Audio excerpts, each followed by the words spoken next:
Hello. It's been a couple days since I last recorded. I had a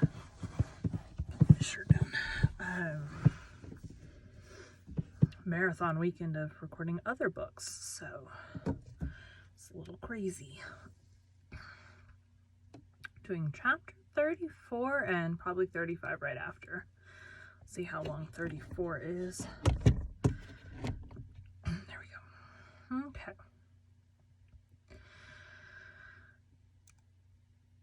Welcome to Bite at a Time Books, where we read you your favorite classics one bite at a time. My name is Bree Carlisle, and I love to read and wanted to share my passion with listeners like you.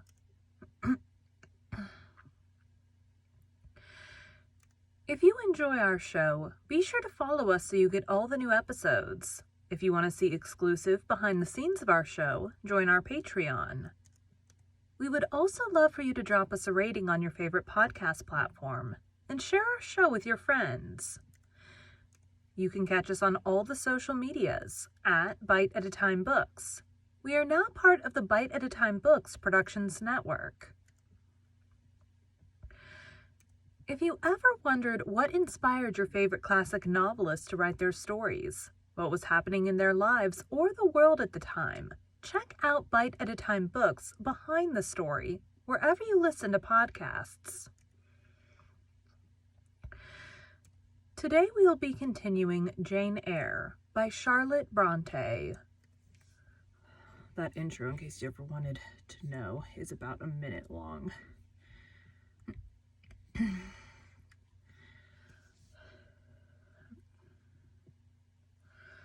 Okay, I need to do my nails.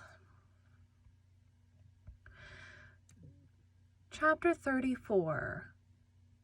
It was near Christmas by the time all was settled. The season of general holiday approached. I now closed Morton School, taking care that the parting should not be barren on my side. Good fortune opens the hand as well as the heart wonderfully, and to give somewhat when we have largely received is but to afford a vent to the unusual ebullition of the sensations.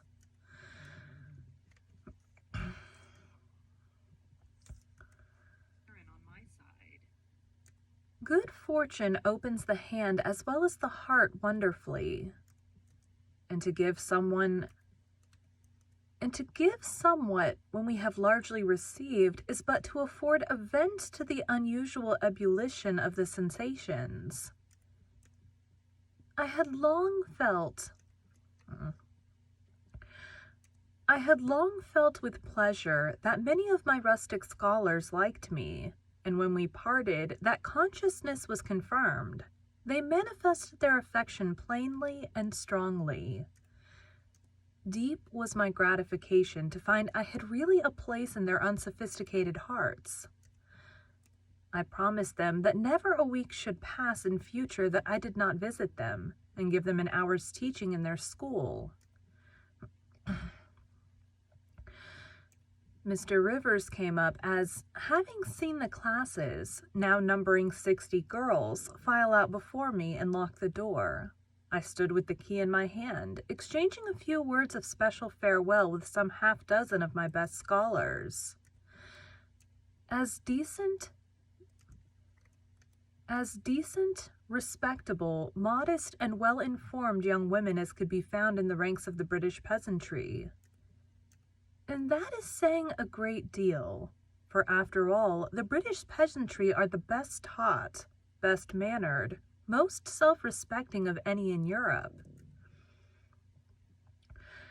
Since those days, I have seen Painsains and Burenin, and the best of them seemed to me ignorant, coarse, and besotted compared with my Morton girls. Do you consider you have got your reward for a season of exertion? Asked Mr. Rivers when they were gone. Does not the consciousness of having done some real good in your day and generation give pleasure? Doubtless. And you have only toiled a few months. Would not a life devoted to the task of regenerating your race be well spent? Yes, I said, but I could not go on Yes, I said, but I could not go on forever so. I want to enjoy my own faculties as well as to cultivate those of other people. I must enjoy them now. Don't recall either my mind or body to the school. I am out of it and disposed for full holiday.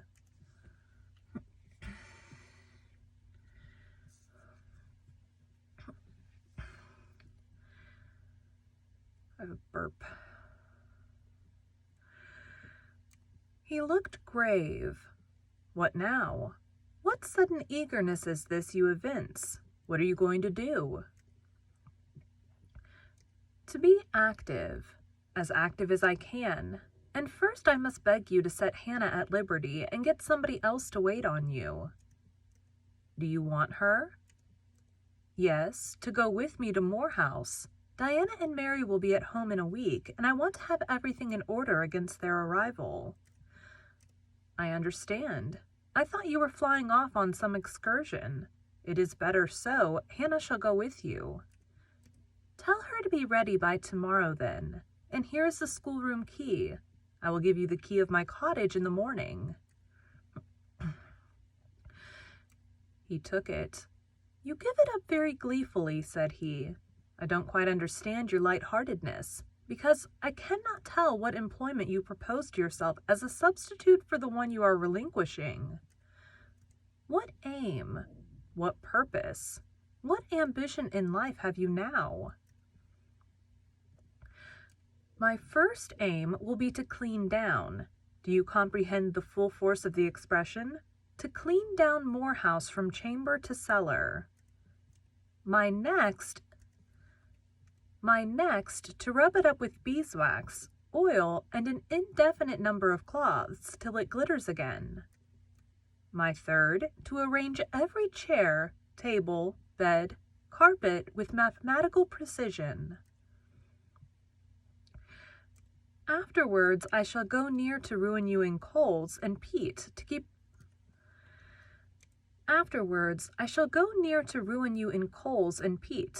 up good fires in every room.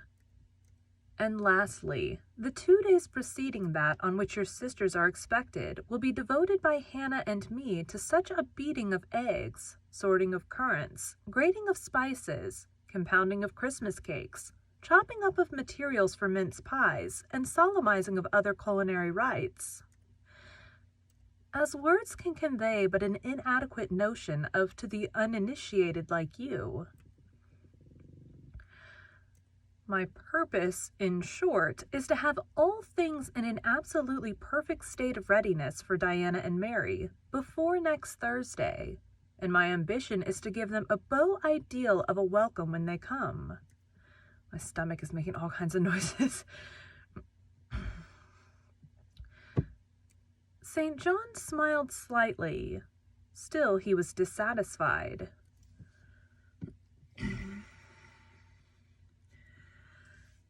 It is all very well for the present, said he, but seriously, I trust that when the first flush of vivacity is over, you will look a little higher than domestic endearments and household joys. The best things the world has, I interrupted. No, Jane, no. This world is not the scene of fruition. Do not attempt to make it so, nor of rest. Do not turn slothful. I mean, on the contrary, to be busy. Jane, I excuse you for the present. 2 months' grace I allow you for the full enjoyment of your new position, and for pleasing yourself with this late-found charm of relationship. But then, I hope you will begin to look beyond Moor House and Morton and sisterly society, and the selfish calm and sensual comfort of civilized affluence. I hope your energies will then once more trouble you with their strength. I looked at him with surprise. St. John, I said, I think you are almost wicked to talk so. I am disposed to be as content as a queen, and you try to stir me up to restlessness. With their strength. I looked at him with surprise. St. John, I said, I think you were almost wicked to talk so. I am disposed to be as content as a queen, and you try to stir me up to restlessness. To what end? To the end of turning to profit the talents which God has committed to your keeping, and of which he will surely one day demand a strict account. Jane, I shall watch you closely and anxiously. I warn you of that. And try to restrain the disappropriate fervor with which you throw yourself into commonplace home pleasures. Don't cling so tenaciously to ties of the flesh. Save your constancy and ardor for an adequate cause. Forbear to waste them on trite transient objects. Do you hear, Jane? Yes, just as if you were speaking Greek. I feel I have adequate cause to be happy, and I will be happy. Goodbye.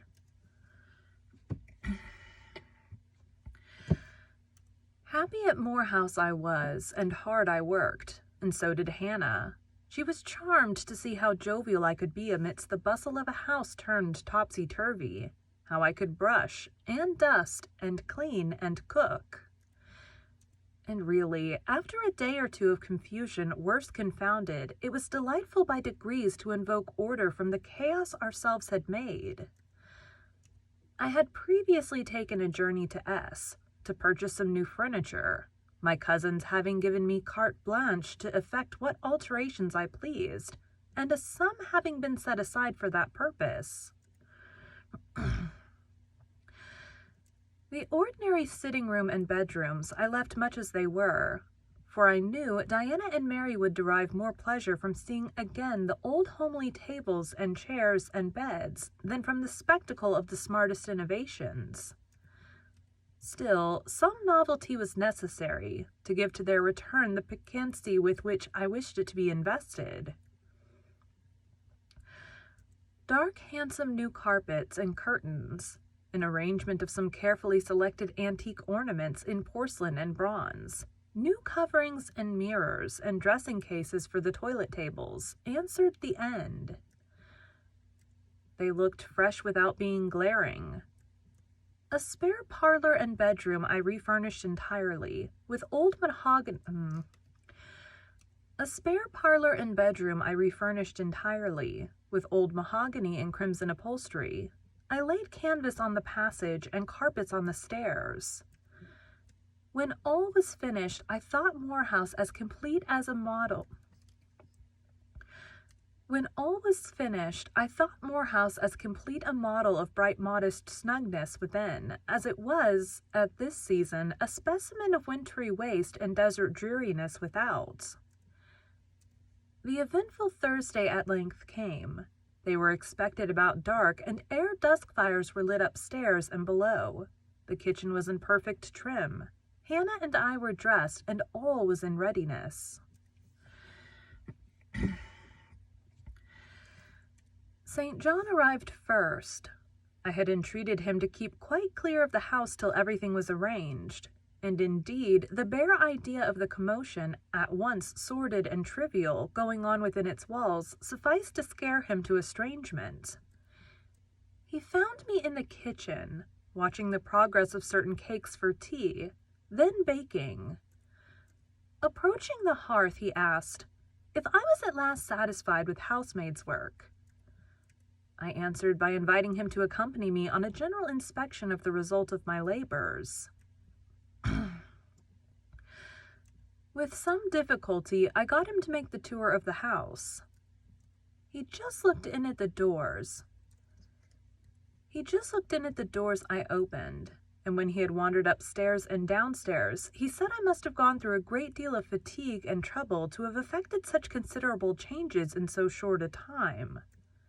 But not a syllable did he utter indicating pleasure in the improved aspect of his abode. This silence dampened me. I thought perhaps the alterations had disturbed some old associations he valued. I inquired whether this was the case, no doubt in a somewhat crestfallen tone. Not at all.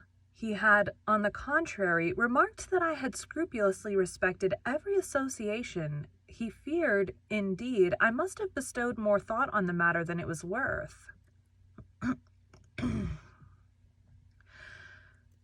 How many minutes, for instance, had I devoted to studying the arrangement of this very room? By the by, could I tell him where such a book was? I showed him the volume on the shelf. He took it down, and withdrawing to his accustomed window recess, he began to read it. Now, I did not like this reader. St. John was a good man, but I began to feel he had spoken truth of himself when he said he was hard and cold. The humanities and amenities of life had no attraction for him, its peaceful enjoyments no charm. Literally, he lived only to aspire after what was good and great, certainly, but still he would never rest, nor approve of others resting round him. As I looked at his lofty forehead, still and pale as a white stone, at his fine lineaments fixed in study, I comprehended all at once that he would hardly make a good husband, that it would be a trying thing to be his wife. I understood as by inspiration the nature of his love for Miss Oliver. I agreed with him that it was but a love of the senses. I comprehended how he should despise himself for the feverish influence it exercised over him, how he should wish to stifle and destroy it, how he should mistrust its ever conducting permanently to his happiness or hers. I saw he was of the material from which nature hews her heroes, Christian and pagan, her lawgivers, her statesmen, her conquerors, a steadfast bulwark for great interests to rest upon. But at the fireside, too often a cold cumbrous column, gloomy and out of place. This parlor is not his sphere, I reflected. The Himalayan ridge or Kaffir bush, even the plague-cursed Guinea Coast swamp would suit him better. Well, he may eschew the calm of domestic life. It is not his element. There his faculties stagnate.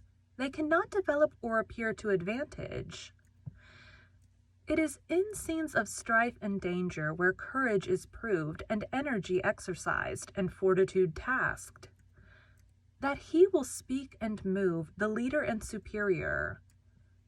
A merry child would have the advantage of him on this hearth. He is right to choose a missionary's career. I see it now.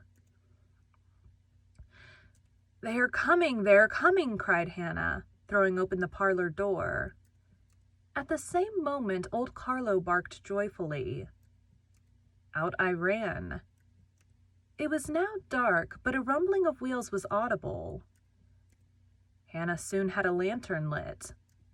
The vehicle had stopped at the wicket. The driver opened the door. First one well-known form, then another stepped out. In a minute, I had my face under their bonnets, in contact first with Mary's soft cheek, then with Diana's flowing curls. They laughed, kissed me, then Hannah patted Carlo, who was half wild with delight, asked eagerly if all was well, and being assured in the affirmative, hastened into the house.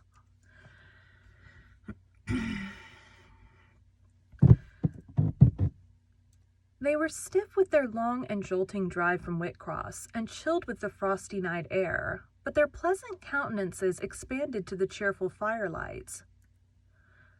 While the driver and Hannah brought in the boxes, they demanded St. John. At this moment, he advanced from the parlor. They both threw their arms round his neck at once. He gave each one a quiet kiss, said in a low tone a few words of welcome, stood a while to be talked to, and then, intimating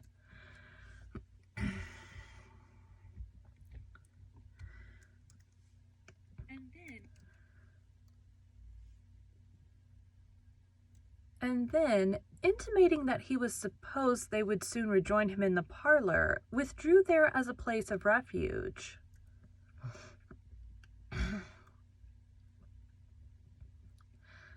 I had lit their candles to go upstairs, but Diana had first to give hospitable orders respecting the driver. This done, both followed me. They were delighted with the renovation and decorations of their rooms, with the new drapery and fresh carpets, and rich-tinted china vases. They expressed their gratification ungrudgingly.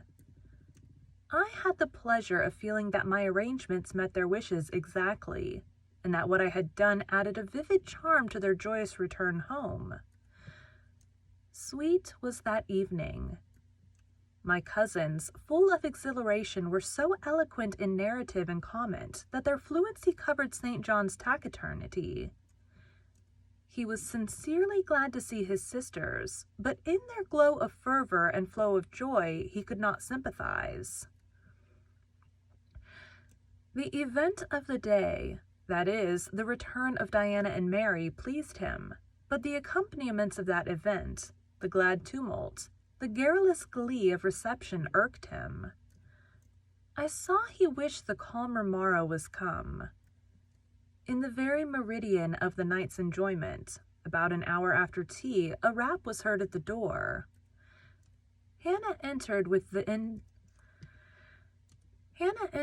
intimation that a poor lad was come, and that unlikely time to fetch Mr. Rivers to see his mother, who was drawing away.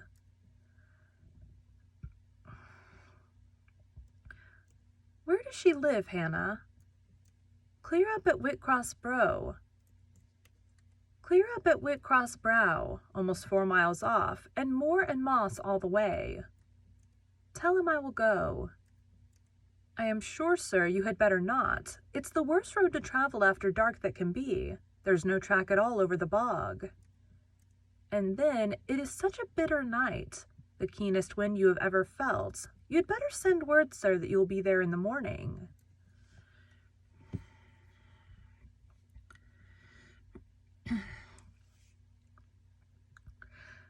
But he was already in the passage, putting on his cloak, and without one objection, one murmur, he departed. It was then 9 o'clock. He did not return till midnight. Starved and tired enough he was, but he looked happier than when he set out. He had performed an act of duty, made an exertion, felt his own strength to do and deny, and was on better terms with himself. I am afraid the whole of the ensuing week tried his patience. It was Christmas week. We took to no settled employment, but spent in a...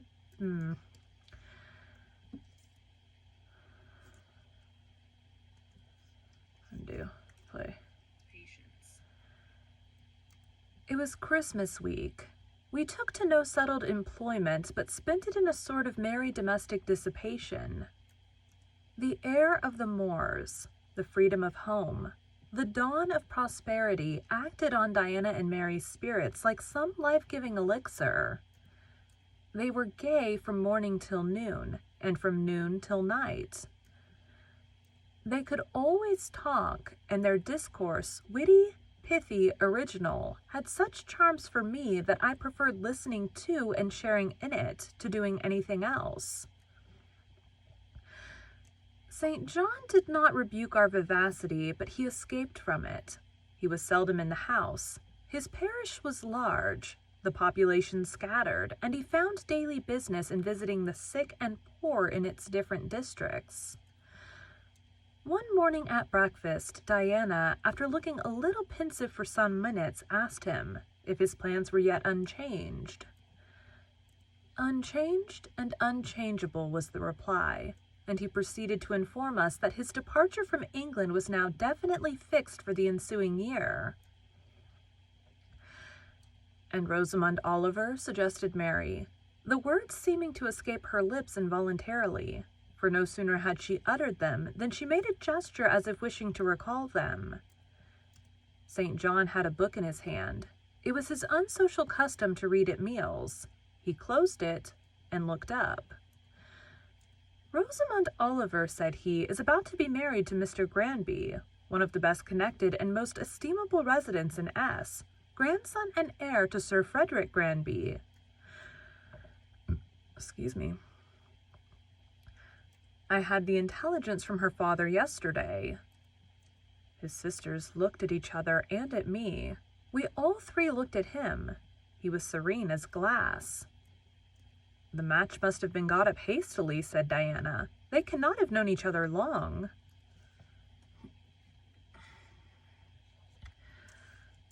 "But 2 months. They met in October at the county ball at S. But where there are no obstacles to a union, as in the present case, where the connection is in every point desirable, delays are unnecessary. They will be married as soon as S Place, which Sir Frederick gives up to them, can be refitted for their reception." The first time I found St. John alone after this communication, I felt tempted to inquire if the event distressed him, but he seemed so little to need sympathy that, so far from venturing to offer him more, I experienced some shame at the recollection of what I had already hazarded. Besides, I was out of practice in talking to him. His reserve was again frozen over, and my frankness was congealed beneath it.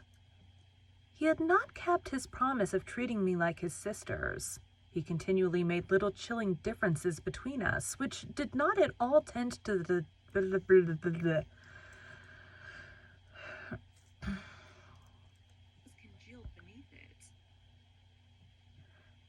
He had not kept his promise of treating me like his sisters.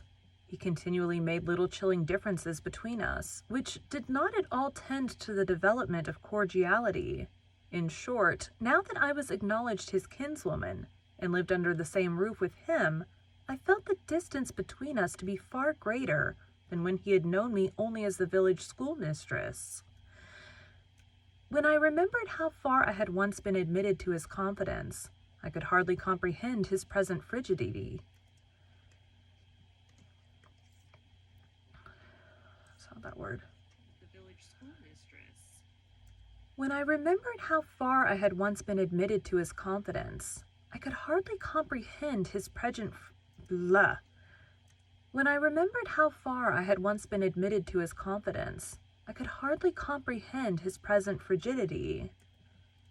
Such being the case, I felt not a little surprised when he raised his head suddenly from the desk over which he was stooping and said, "You see, Jane, the battle is fought and the victory won." Startled at being thus addressed, I did not immediately reply. After a moment's hesitation, I answered, "But are you sure you are not in the position of those conquerors whose triumphs you have cost them too dear? But are you sure you are not in the position of those conquerors whose triumphs have cost them too dear? Would not such another ruin you?" "I think not, and if I were, it does not much signify. I shall never be called upon to contend for such another. The event of the conflict is decisive. My way is now clear. I thank God for it." So saying, he returned to his papers and his silence. As our mutual happiness, i.e., Diana's, Mary's, and mine, settled into a quieter character, and we resumed our usual habits and regular studies, St. John stayed more at home. He sat with us in the same room, sometimes for hours together. While Mary drew, Diana pursued a course of encyclopedic reading she had, to my awe and amazement, undertaken, and I fagged away at German. He pondered a mystic lore of his own, that of some Eastern tongue, the acquisition of which he thought necessary to his plans. Thus engaged, he appeared sitting in his own recess, quiet and absorbed enough, but that blue eye of his had a habit of leaving the outlandish-looking grammar and wandering over, and sometimes fixing upon us, his fellow students, with a curious intensity of observation. If caught, it would be instantly withdrawn, yet ever and anon it returned searchingly to our table. I wondered what it meant. I wondered, too, at the punctual satisfaction he never failed to exhibit on an occasion that seemed to me of small moment, namely, my weekly visit to Morton's school, and still more I was puzzled when, if the day was unfavorable, if there was snow or rain or high wind, and his sisters urged me not to go. He would invariably make light of their solicitude and encourage me to accomplish the task without regard to the elements. "Jane is not such a weakling as you would make her," he would say. "She can bear a mountain blast or a shower or a few flakes of snow as well as any of us. Her constitution is both sound and elastic, better calculated to endure variations of climate than many more robust."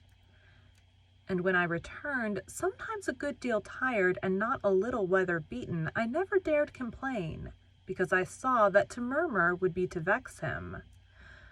On all occasions, fortitude pleased him. The reverse was a special annoyance.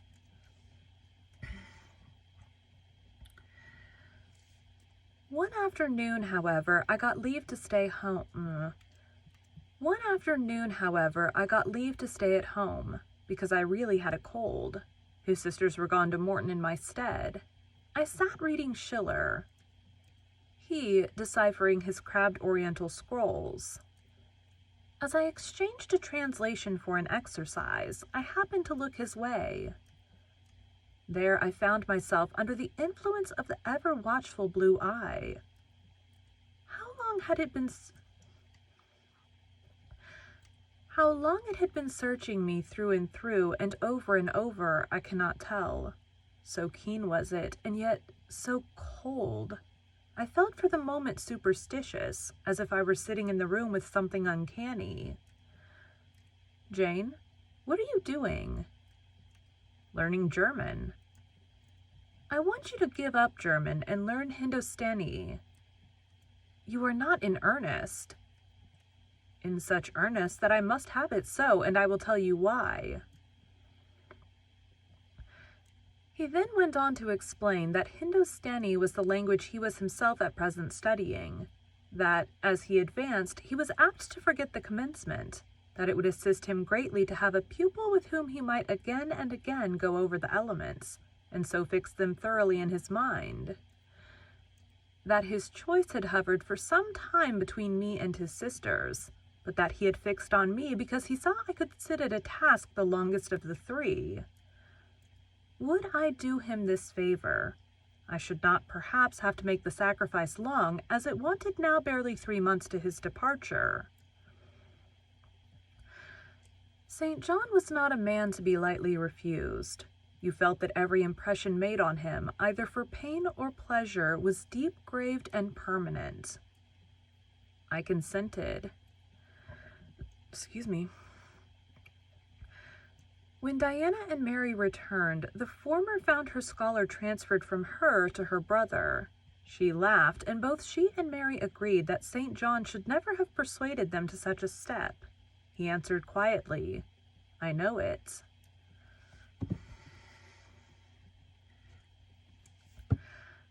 I found him a very patient, very forbearing, and yet an exacting master.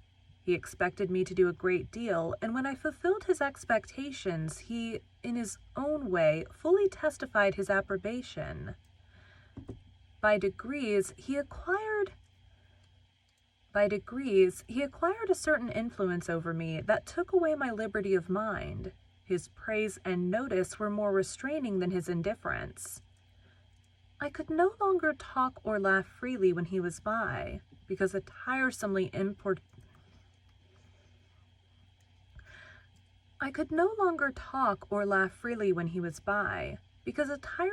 importunate instinct reminded me that vivacity, at least in me, was distasteful to him. I was so fully aware that only serious moods and occupations were acceptable, that in his presence every effort to sustain or follow any other became vain. I fell under a freezing spell. When he said, "Go," I went. "Come," I came. "Do this," I did it. But I did not love my servitude. I wished many a time he had continued to neglect me. One evening, when at bedtime, his sisters and I stood round him, bidding him good night. He kissed each of them, as was his custom. And, as was equally his custom, he gave me his hand. And, as was equally his custom, he gave me his hand. Diana, who chanced to be in a frolicsome humor, she was not painfully controlled by his will, for hers, in another way, was as strong, exclaimed,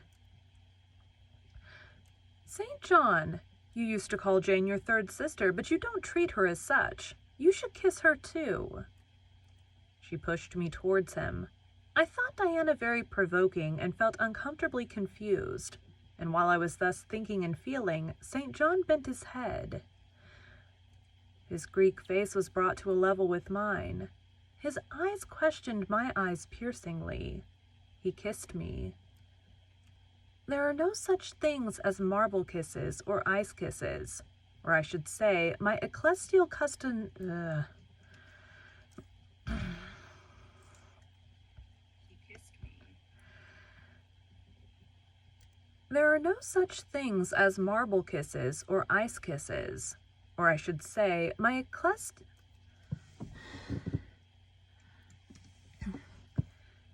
There are no such things as marble kisses or ice kisses, or I should say, my ecclesiastical cousin's salute belonged to one of these classes, but there may be experiment kisses, and his was an experiment kiss. When given, he viewed me to learn the result. It was not striking. I am sure I did not blush. Perhaps I might have turned a little pale, for I felt as if this kiss were a seal affixed to my fetters.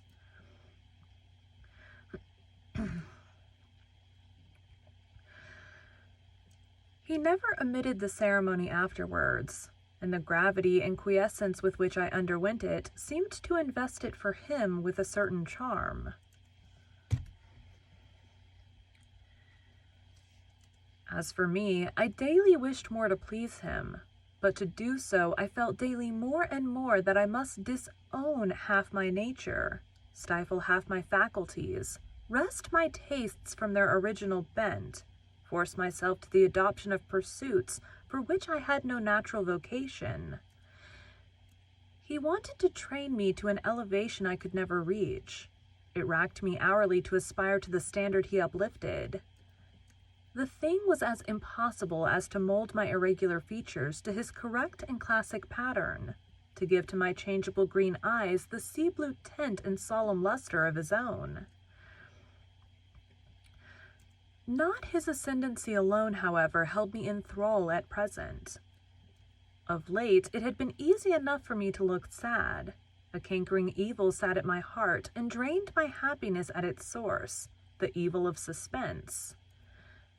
Perhaps you think I had forgotten Mr. Rochester, reader, amidst these changes of place and fortune. Not for a moment. His ideal was still with me because it was not a vapor sunshine could disperse, nor a sand-traced effigy storms could wash away. It was a name graven on a tablet, fated to last as long as the marble it inscribed. The craving to know what had become of him followed me everywhere. When I was at Morton, I re-entered my cottage every evening to think of that, and now at Moor House I sought my bedroom each night to brood over it.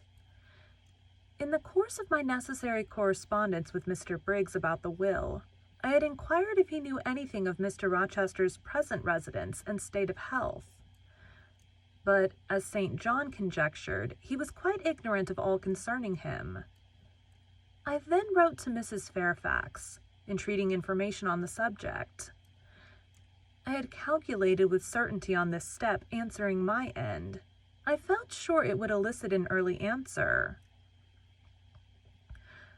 I was astonished when a fortnight passed without reply, but when 2 months wore away and day after day the post arrived and brought nothing for me, I fell prey to the keenest anxiety. I wrote again. There was a chance of my first letter having missed. Renewed hope followed renewed effort. It shone like the former for some weeks. Then, like it faded, flickered.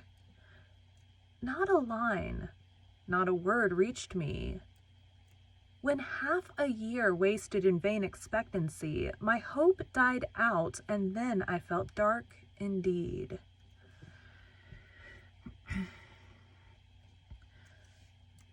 A fine spring shone round me, which I could not enjoy. Summer approached.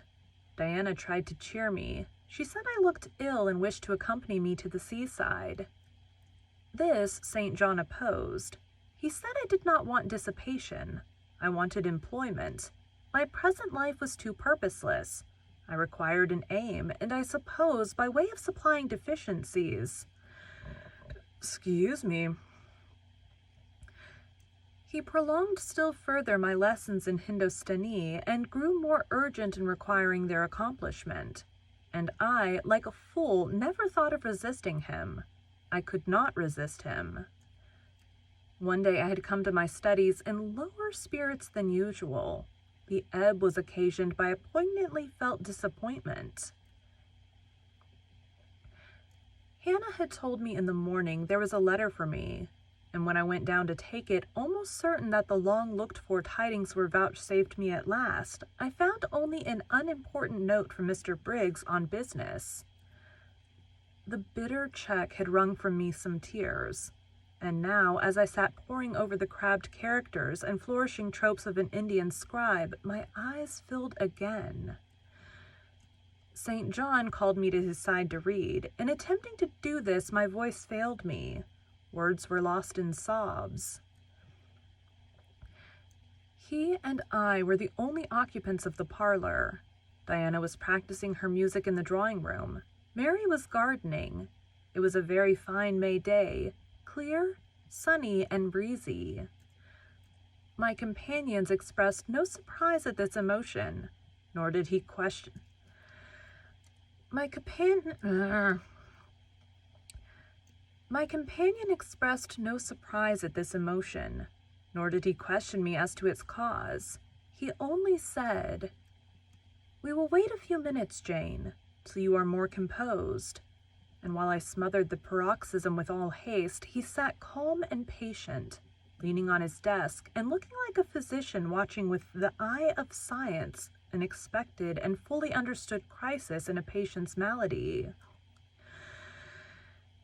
Having stifled my sobs, wiped my eyes, and muttered something about not being very well that morning, I resumed my task and succeeded in completing it. St. John put away my books and his, locked his desk, and said, "Now, Jane, you shall take a walk, and with me. I will call Diana and Mary. No, I want only one companion this morning, and that must be you. Put on your things, go out by the kitchen door, take the road towards the head of Marsh Glen. I will join you in a moment."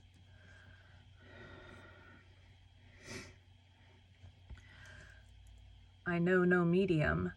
I never in my life have known any medium in my dealings with positive, hard characters, antagonistic to my own, between absolute submission and determined revolt. I have always faithfully observed the one, up to the very moment of bursting, sometimes with volcanic vehemence, into the other, and as neither present circumstances warranted, nor my present mood inclined me to mutiny, I observed with careful obedience to St. John's directions, and in 10 minutes I was treading the wild track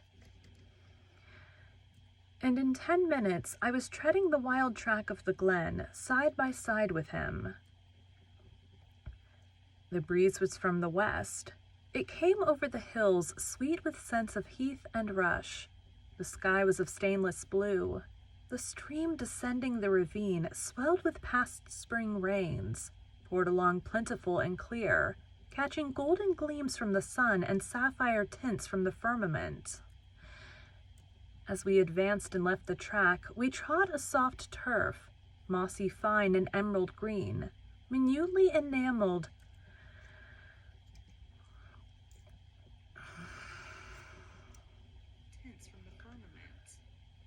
As we advanced and left the track, we trod a soft turf, mossy fine and emerald green, minutely enameled with a tiny white flower and spangled with a star like yellow blossom.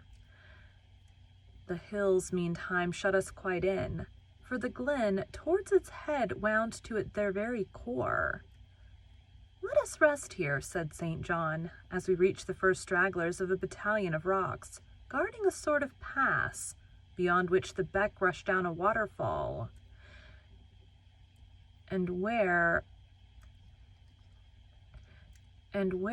still a little farther, the mountain shook off turf and flower, had only heath for raiment and crag for gem, where it exaggerated the wild to the savage, and exchanged the fresh for the frowning, where it guarded the forlorn hope of solitude and a last refuge for silence. I took a seat. St. John stood near me. He looked up the pass and down the hollow. His glance wandered away with the stream and returned to traverse the unclouded heaven which colored it. He removed his hat, let the breeze stir his hair and kiss his brow. He seemed in communion with the genius of the haunt. With his eye he bade farewell to something. "And I shall see it again," he said aloud, "in dreams when I sleep by the Ganges, and again in a more remote hour, when another slumber overcomes me on the shore of a darker stream." Kid's alarm going off. Gotta wait for her to turn it off. Strange words of a strange love, an austere patriot's passion for his fatherland. He sat down. For half an hour we never spoke, neither he to me nor I to him.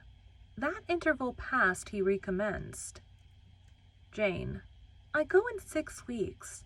I have taken my berth in an East Indiaman which sails on the 20th of June. God will protect you, for you have undertaken his work," I answered. "Yes," said he, "there is my glory and joy. I am the servant of an infallible master.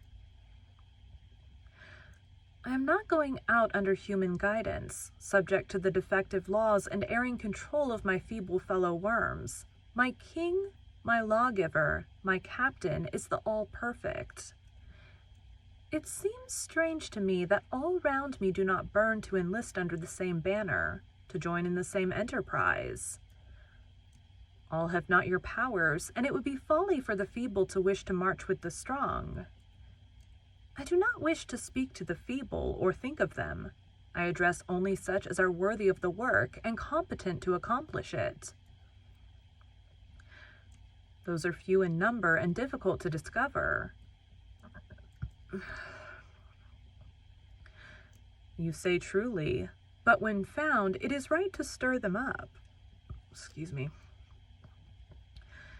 You say truly, but when found, it is right to stir them up, to urge and exhort them to the effort, to show them what their gifts are and why they were given, to speak heaven's message in their ear, to offer them, direct from God, a place in the ranks of his chosen. If they are really qualified for the task, will not their own hearts be the first to inform them of it? I felt as if an awful charm was framing round and gathering over me. I trembled to hear some fatal words spoken which would at once declare and rivet the spell. "And what does your heart say?" demanded St. John. "My heart is mute. My heart is mute," I answered, struck and thrilled. "Then I must speak for it," continued the deep, relentless voice. "Jane, come with me to India. Come as my helpmeet and fellow laborer."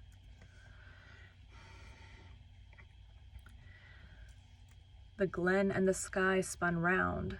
The hills heaved. It was as if I had heard a summons from heaven, as if a visionary messenger, like him of Macedonia, had announced, "Come over and help us." But I was no apostle. I could not behold the herald. I could not receive his call. "Oh, St. John," I cried, "have some mercy." I appealed to one who, in the discharge of what he believed his duty, knew neither mercy nor remorse. He continued, "God and nature intended you for a missionary's wife. It is not personal, but mental endowments they have given you. You are formed for labor, not for love. A missionary's wife you shall be. You shall be mine. I claim you not for my pleasure, but for my sovereign's service. Good grief. I am not fit for it. I have no vocation, I said. He had calculated on these first objections. He was not irritated by them. Indeed, as he leaned back against the crag behind him, folded his arms on his chest, and fixed his countenance, I saw he was prepared for a long and trying opposition, and had taken in stock of patience to last him to its close. Resolved, however, that the close should be conquest for him. Humility, Jane, said he, is the groundwork of Christian virtues. You say right that you are not fit for the work. Who is fit for it? Or who, that ever was truly called, believed himself worthy of the summons? I, for instance, am but dust and ashes. With St. Paul, I acknowledge myself the chiefest of sinners, but I do not suffer this sense of my personal vileness to daunt me. I know my leader, that he is just as well as mighty, and while he has chosen a feeble instrument to perform a great task, he will, from the boundless stores of his providence, supply the inadequacy of his means to the end. Think like me, Jane. Trust like me. It is the rock of ages I ask you to lean on. Do not doubt but it will bear the weight of your human weakness. I do not understand a missionary life. I have never studied missionary labors.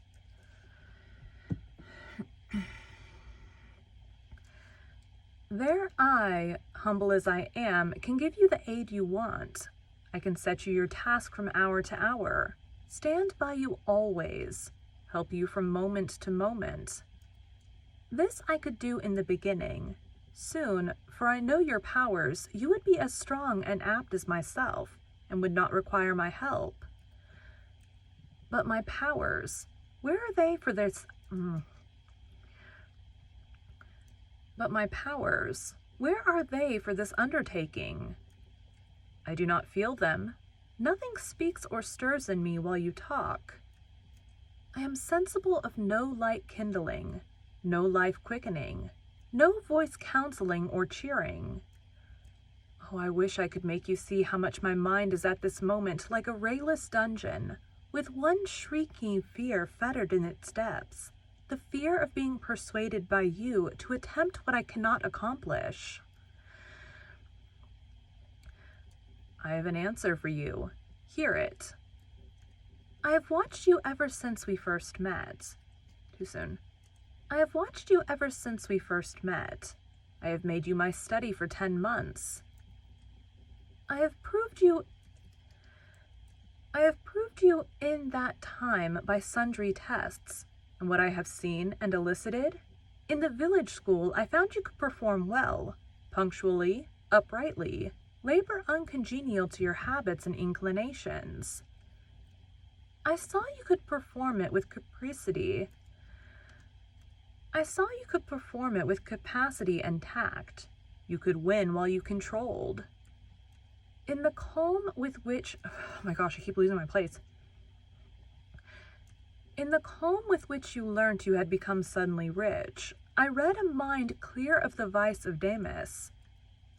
Lucre had no undue power over you. In the resolute readiness with which you cut your wealth into 4 shares, keeping but 1 to yourself, and relinquishing the 3 others to the claim of abstract justice, I recognized a soul that reveled in the flame and excitement of sacrifice.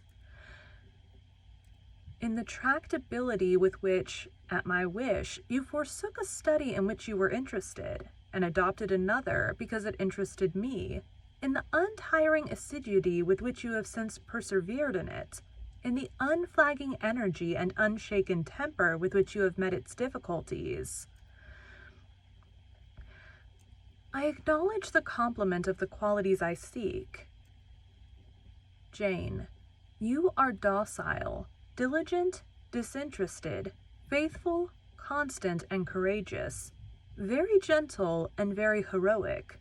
Cease to mistrust yourself. I can trust you unreservedly.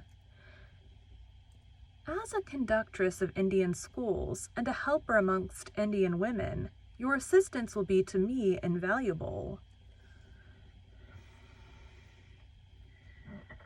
Excuse me. My iron shroud contracted round me. Persuasion advanced with slow, sure step. Shut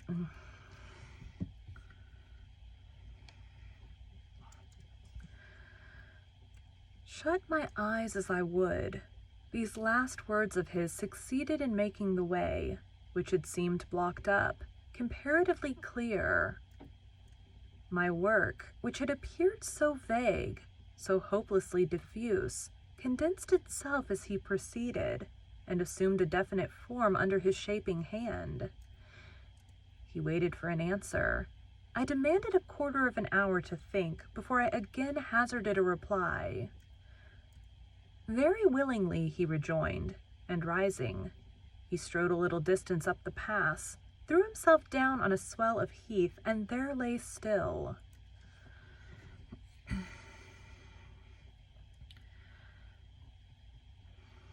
Let's see how much longer is left in this chapter. Good grief. So there's 38 chapters total, and I think 34 is going to get most of the way done. I can do what he wants me to do. I am forced to see and acknowledge that, I meditated. That is, if life be spared me. But I feel mine is not the existence to be long protracted under an Indian sun. What then?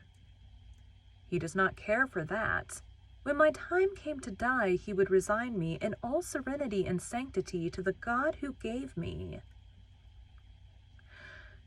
The case is very plain before me. In leaving England, I should leave a loved but empty land. Mr. Rochester is not there, and if he were, what can that ever be to me? My business is to live without him now. Nothing so absurd, so weak as to drag on from day to day as if I were waiting some impossible change in circumstances, which might reunite me to him. Of course, as St. John once said, I must seek another interest in life to replace the one lost. Is not the occupation he now offers me truly the most glorious man can adopt or God assign? It is not by its noble cares and sublime results the one best calculated to fill the void left by uptorn affections and demolished hopes. I believe I must say yes, and yet I shudder. Alas, if I join St. John, I abandon half myself. If I go to India, I go to premature death. And how will the interval between leaving England for India and India for the grave be filled?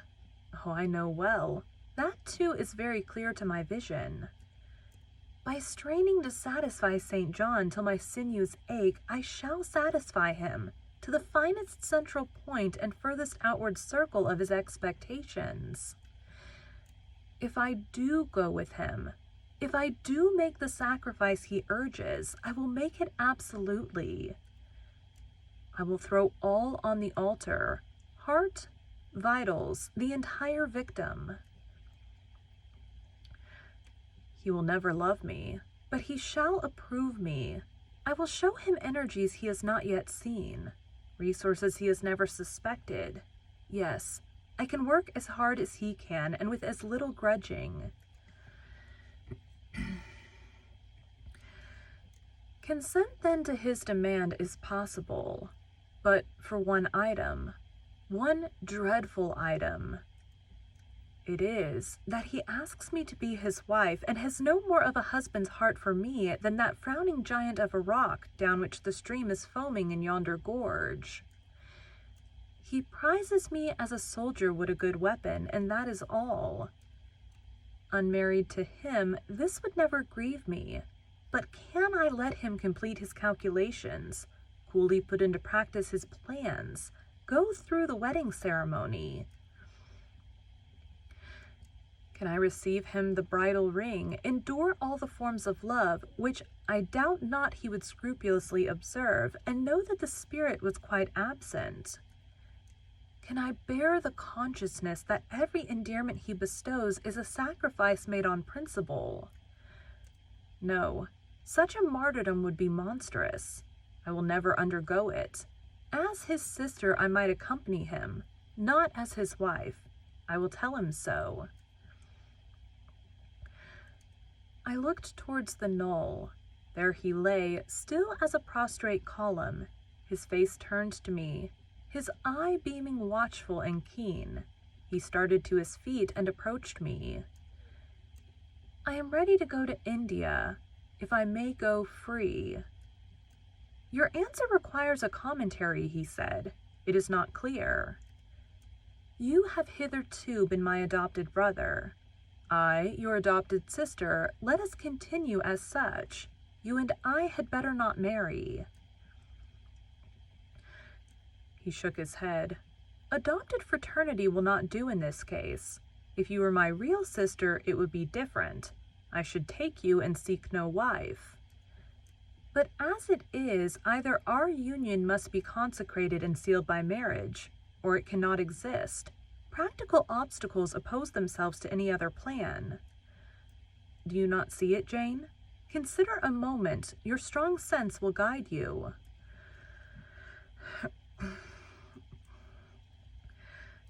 I did consider. Dang it. I did consider, and still my sense, such as it was, directed me only to the fact that we did not love each other as man and wife should, and therefore it inferred we ought not to marry. I said so. St. John, I returned, I regard you as a brother, you me as a sister, so let us continue. We cannot, he answered, with short, sharp determination. It would not do. You have said you will go with me to India. Remember, you have said that. Conditionally.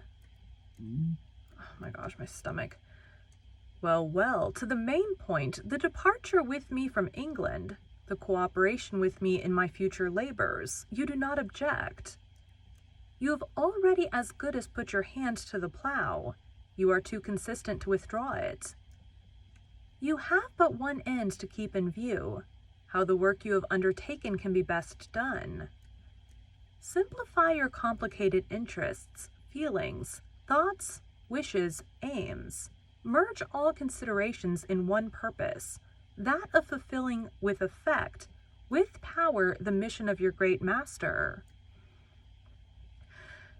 To do so, you must have a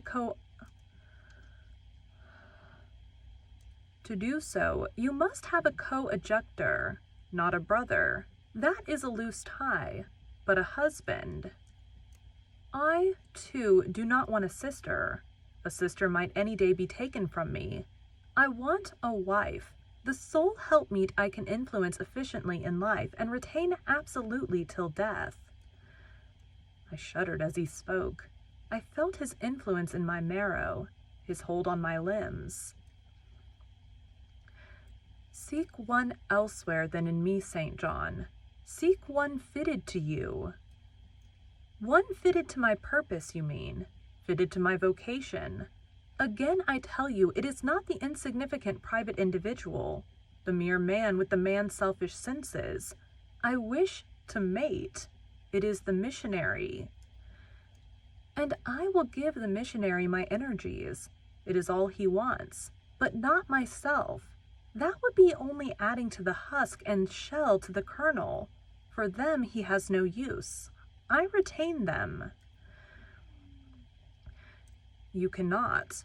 You ought not. Do you think God will be satisfied with half an oblation? Will he accept a mutilated sacrifice?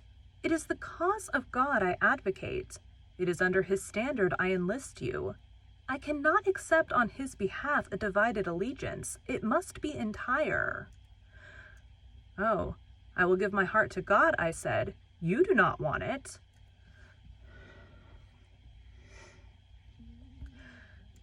I will not swear, reader, that there was not something of repressed sarcasm, both in the tone in which I uttered this sentence, and in the feeling that accompanied it. I had silently feared St. John till now, because I had not understood him. He had held me in awe, because he had held me in doubt.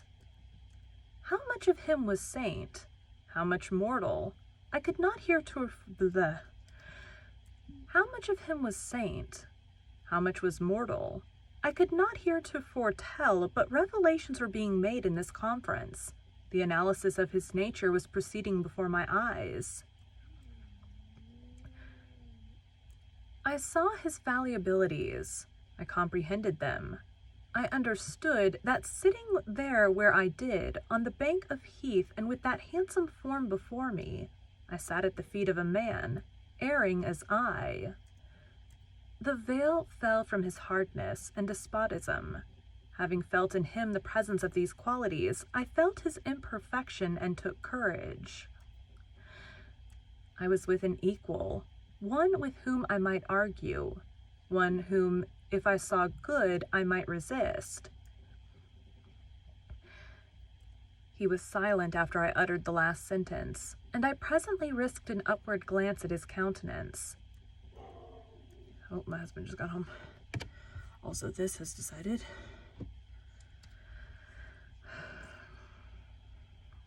It's going to be an hour chapter. Glance at his countenance. Wait for the dog.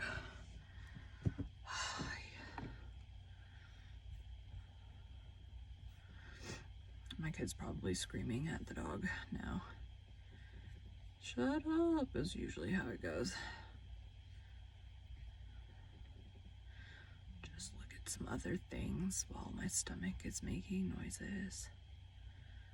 I'm gonna have one of these books done by the 30th. What day is the 30th? Sunday. I'll have it done way before that.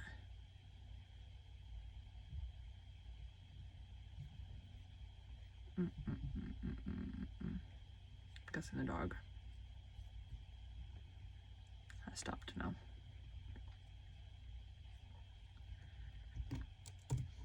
An upward glance at his countenance. His eye, bent on me, expressed at once stern surprise and keen inquiry. Is she sarcastic? And sarcastic to me, it seemed to say. What does this signify? Do not let us forget that this is a solemn matter, he said ere long, one of which we may neither think nor talk lightly without sin. I trust, Jane, you are in earnest when you say you will serve your heart to God. It is all I want. Once wrench your heart from man and fix it on your Maker. The advancement of that Maker's spiritual kingdom on earth will be your chief delight and endeavor. You will be ready to do at once whatever furthers that end. You will see what impetus would be given to your efforts and mine by our physical and mental union in marriage, the only union that gives a character of permanent conformity to the destinies and designs of human beings. And passing over all minor capriciouses, all trivial difficulties and delicacies of feeling, all scruple about the degree, kind, strength, or tenderness of mere personal inclination, you will hasten to enter into that union at once.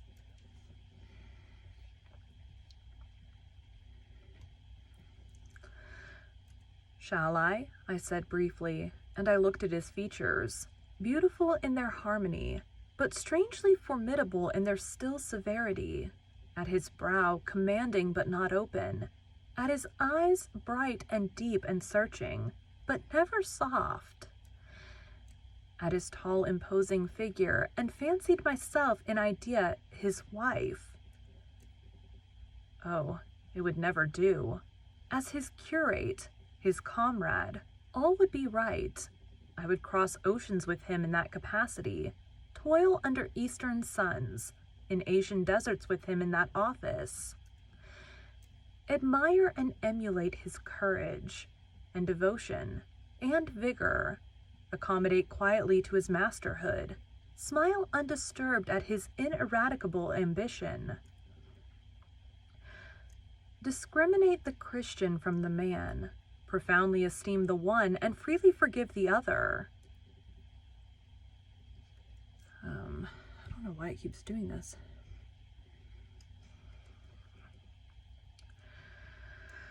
The other. I should suffer often, no doubt attached to him. I should suffer often, no doubt attached to him only in this capacity. My body would be under rather a stringent yoke, but my heart and mind would be... I should suffer often, no doubt, attached to him only in this capacity. My body would be under rather a stringent yoke, but my heart and mind would be free. I should still have my unblighted self to turn to, my natural unenslaved feelings with which to communicate in moments of loneliness. There would be recesses in my mind which would be only mine, to which he never came, and sentiments growing there fresh and sheltered, which his austerity could never blight, nor his measured warrior march trample down. But as his wife, at his side always, and always restrained, and always checked, forced to keep the fire of my nature continually low, to compel it to burn inwardly and never utter a cry.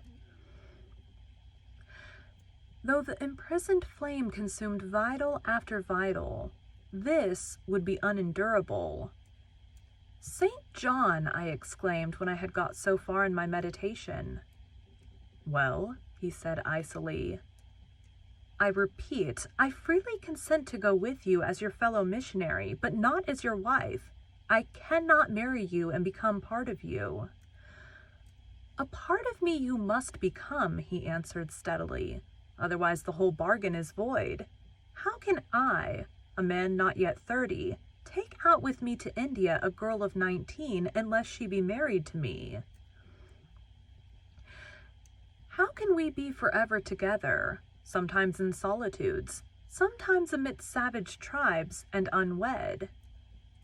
"Very well," I said shortly, "under the circumstances, quite as well as if I were either your real sister or a man and a clergyman, like yourself."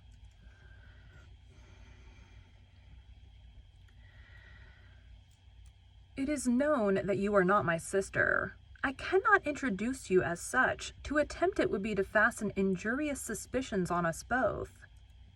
And for the rest, though you have a man's vigorous brain, you have a woman's heart, and it would not do." "It would do," I affirmed with some disdain. "Perfectly well. I have a woman's heart, but not where you are concerned. For you, I have only a comrade's constancy, a fellow soldier's frankness, fidelity, fraternity, if you like. A neophyte's respect and submission to his hierophant. Nothing more. Don't fear." "It is what I want," he said, speaking to himself. "It is just what I want, and there are obstacles in the way. They must be hewn down. Jane, you would not repent marrying me. Be certain of that. We must be married." Excuse me. "I repeat it, there is no other way, and undoubtedly enough of love would follow upon marriage to render the union right even in your eyes." "I scorn your idea of love," I could not help saying as I rose up and stood before him, leaning my back against the rock. "I scorn the counterfeit sentiment you offer. Yes, St. John, and I scorn you when you offer it." He looked at me fixedly, compressing his well-cut lips while he did so. Whether he was incensed or surprised or what, it was not easy to tell. He could command his countenance thoroughly. "I scarcely expected to hear that expression from you," he said. "I think I have done and uttered nothing to deserve scorn." I was touched by his gentle tone and overawed by his high, calm mien. "Forgive me the words, St. John, but it is your own fault that I have been roused to speak so unguardedly. You have introduced a topic on which our natures are at variance, a topic we should never discuss." Dang it.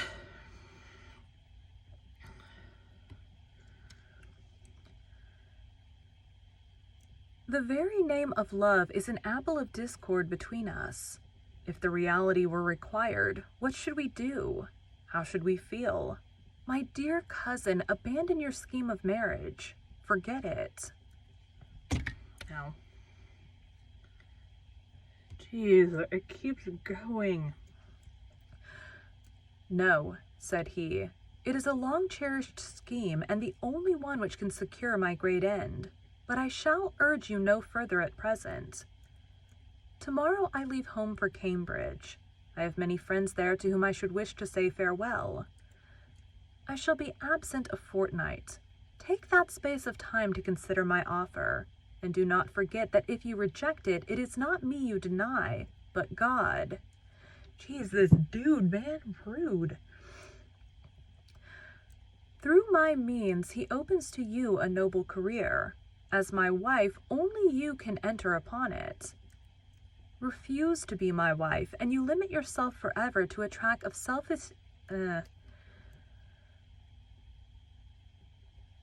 Refuse to be my wife, and you limit yourself forever to a track of selfish ease and barren obscurity. Tremble, lest in that case you should be numbered with those who have denied the faith, and are worse than infidels. He had done. Turning from me, he once more looked to river, looked to hill. Why does this keep doing it? It's giving me like half a second after I've stopped it. But this time, his feelings were all pent in his heart. I was not worthy to hear them uttered. As I walked by his side homeward, I read well in his iron silence all he felt towards me. The disappointment of an austere and despotic nature, which has met resistance where it expected submission. The disapprobation of a cool, inflexible judgment, which has detected in another feelings and views in which it has no power to sympathize. In short, as a man, he would have wished to coerce me into obedience. It was only as a sincere Christian he bore so patiently with my perversity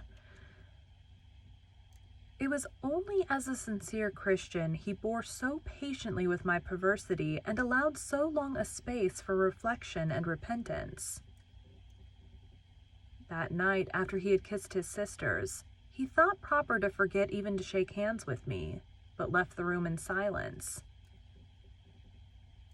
I, who, though I had no love, had much friendship for him, was hurt by the marked omission, so much hurt that tears started to my eyes.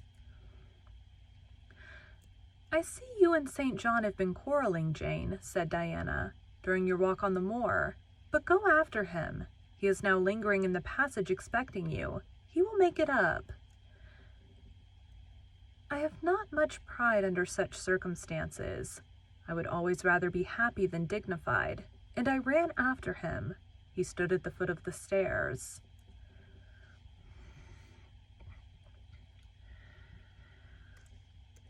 Good night, St. John, said I. Good night, Jane, he replied calmly. Then shake hands, I added. What a cold, loose touch he impressed on my fingers. He was deeply displeased by what had occurred that day. Cordiality would not warm, nor tears move him. No happy reconciliation was to be had with him, no cheering smile or generous word, but still the Christian was patient and placid, and when I asked him if he forgave me, he answered that he was not in the habit of cherishing the remembrance of vexation, that he had nothing to forgive, not having been offended. And with that answer, he left me. I would much rather he had knocked me down.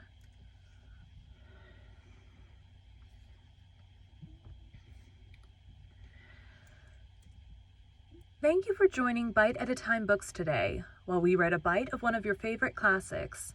If you enjoy our show, be sure to follow us so you get all the new episodes. If you want to see exclusive behind the scenes of our show, join our Patreon. We would also love for you to drop us a rating on your favorite podcast platform and share our show with your friends. You can catch us on all the social medias at Bite at a Time Books. Also, be sure to check us on our website, www.biteatatimebooks.com. We are now part of the Bite at a Time Books Productions Network. If you ever wondered what inspired your favorite classic novelists to write their stories, what was happening in their lives or the world at the time, check out Bite at a Time Books Behind the Story, Tuesdays wherever you listen to podcasts. Again, my name is Bree Carlisle, and I hope you come back tomorrow while we take the next bite of Jane Eyre. Okay. Thanks, guys.